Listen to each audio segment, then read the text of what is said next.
இனிமே வரக்கூடிய திரைப்படங்கள் ரிலீஸ் ஆகும்போது வெள்ளிக்கிழமை தயவு செஞ்சு ஒரு 3 நாளைக்கு மட்டும் 12 காட்சிகளுக்கு மட்டும் யாராவது வந்து ரிவ்யூ எடுக்கிறதுக்கு வராங்கன்னா, மைக்கு நீட்டிக்கிட்டு வராங்கன்னா, தயவுசெய்து தப்பாக நினைக்க வேணாம். நீங்கள் தப்பாக நினச்சாலும் I'm sorry, I have to என் ஆதங்கத்துக்கு நான் தீர்க்கணும்.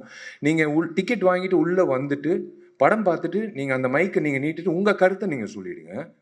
ஆனால் தயவு செஞ்சு அவங்கள வந்து ஒரு 3 டேஸ் மட்டும் வெளியில் தப்பாக நினைக்க வேணாம். உள்ளார ப்ரெமிசஸ் இல்லாமல் வெளியில் அவங்கவுங்க வண்டி வாகனத்தில் ஏறி வெளியில் போகும்போது நீங்கள் அவங்கள வந்து போய் நீங்கள் வெளியில் கேட்டுக்கோங்க. அவங்களோட ரிவ்யூ கேட்க வேணான்னு நான் சொல்ல, வெளியில் கேளுங்க. ஆனால் தயவு செஞ்சு ஒரு 3 நாட்களுக்கு மட்டும் அந்த 12 காட்சிகள் மட்டும் எக்ஸிபிட்டர்ஸ் அசோசியேஷன் நான் ஒரு வேண்டுகோளாக விண்ணப்பமாக வைக்கிறேன். உள்ளே மட்டும் கொஞ்சம் ரிக்வெஸ்ட் பண்ணி உள்ளே வந்து எடுக்க வேணான்னு சொல்லுங்கள். வெளியில் எடுத்துக்கோங்க. விமர்சனங்கள் கண்டிப்பாக யார் முதல்ல விமர்சனம் போடுறதுன்னு ஒரு போட்டி இருக்கும். அது தப்பே கிடையாது எல்லாரும். ஆனால் நீங்கள் உள்ளே வந்து ஒரு டிக்கெட் வாங்கி நீங்கள் அந்த படத்தை பார்த்துட்டு அதுக்கப்புறம் உங்கள் கருத்து சொல்லிவிட்டு அப்புறம் மக்களோட கருத்து நீங்கள் சொன்னீங்கன்னா சூப்பராக இருக்கும். அந்த வகையில் ஒரு நல்லா இருக்கும். எந்த படத்துக்காக இருந்தாலும் அது நல்லாயிருக்கும். ப்ளீஸ் தயவு செஞ்சு நான் கண்டிப்பாக ரிவ்யூ வேணும். அந்த ப்ரீதிங் ஸ்பேஸ்ன்றது ரொம்ப முக்கியம். ஒரு 12 காட்சிகள் விட்டுருங்களேன்.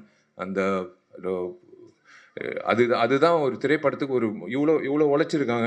அது கண்டிப்பாக வந்து அது ஒரு நீங்கள் கொடுக்குற சப்போர்ட் தான் அந்த வகையில்.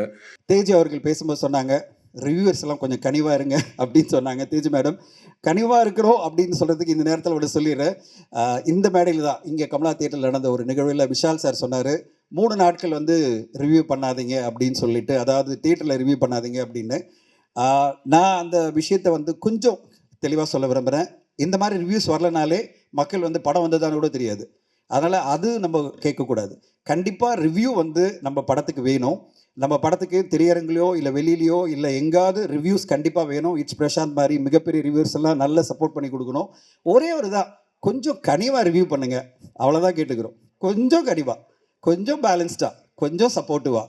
ஏன்னா ஒவ்வொரு வாரமும் 5 படங்கள் 10 படங்கள் வர இந்த தமிழ் சினிமாவை காப்பாற்ற வேண்டிய ஒரு கடமை உங்களுக்கும் இருக்கிறது. உங்களுக்கு இருக்குது. அந்த தயாரிப்பாளருக்கு ஒரு நிமிஷம் யோசிங்க, அந்த தயாரிப்பாளர் எவ்வளோ பாதிக்கப்படுவாங்க. இப்படி ஒரு நம்ம வந்து மொத்தமாக டேமேஜிங்காக சொல்லிட்டோம்னா அந்த தயாரிப்பாளர் ஒட்டு மொத்தமாக அவருடைய இழப்பை, அதாவது மொத்த பணமும் போயிடுமே அப்படின்ற ஒரு மனசாட்சியோட கொஞ்சம் கனிவோட அந்த படத்தை வந்து உங்களுடைய பொதுவான ஒரு விமர்சனம் பண்ணுங்கள்.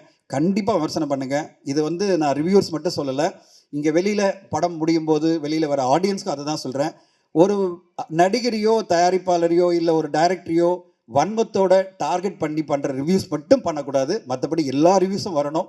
எப்படி வந்து ட்ரெடிஷ்னல் மீடியா என்றைக்குமே நாங்கள் இங்கே இருக்கிற எல்லா ட்ரெடிஷ்னல் மீடியாவும் அவ்வளோ நம்புகிறோம். எல்லா ட்ரெடிஷ்னல் மீடியாவும் வந்து பார்த்திங்கன்னா ஒரு தயாரிப்பாளரையோ ஒரு இயக்குனரையோ நடிகரையோ காயப்படுத்த மாட்டாங்க. எந்த பத்திரிகையும் எந்த ஊடகமும் பார்த்திங்கன்னா ட்ரெடிஷ்னல் மீடியா மட்டும், நான் ட்ரெடிஷ்னல் மீடியா சொல்கிறது பத்திரிகை அப்புறம் மேகசின் இவங்கெல்லாம் சேர்த்து சொல்கிறேன். எல்லோருமே அந்த ஆன்லைன் போர்ட்டல் கூட சேர்த்து சொல்கிறேன். அவங்க எல்லாருமே 20 வருஷம் 30 வருஷம் இந்த இண்டஸ்ட்ரியில் இருக்கிற எல்லா ஊடகங்களுமே பார்த்திங்கன்னா கனிவோடு தான் பண்ணுவாங்க. அது கிரிட்டிசைஸ் பண்ணும்போது அந்த வார்த்தையில் அப்படி ஒரு சுகர் போட்டு சரி ஓகே அவர் பாவம் தட்டி கொடுப்போம், மொத்தமாக ஒழிஞ்சிட போகிறார் அப்படின்ற ஒரு நம்பிக்கையோடு அவங்களுக்கு ஒரு சப்போர்ட் பண்ணணும்னு நினைப்பாங்கல்ல. அந்த ஒரு ரிவ்யூ எல்லா ஆன்லைனில் பண்ணுற ரிவ்யூவர்ஸ் எல்லாருமே பர்டிகுலராக யூடியூப் ரிவ்யூஸ் பண்ணாலே போகிறோம். அதே மாதிரி வெளியில் தியேட்டருக்கு வந்து பேசுகிற எல்லாருமே அதே மாதிரி ரிவ்யூ பண்ணாலே போகிறோம்.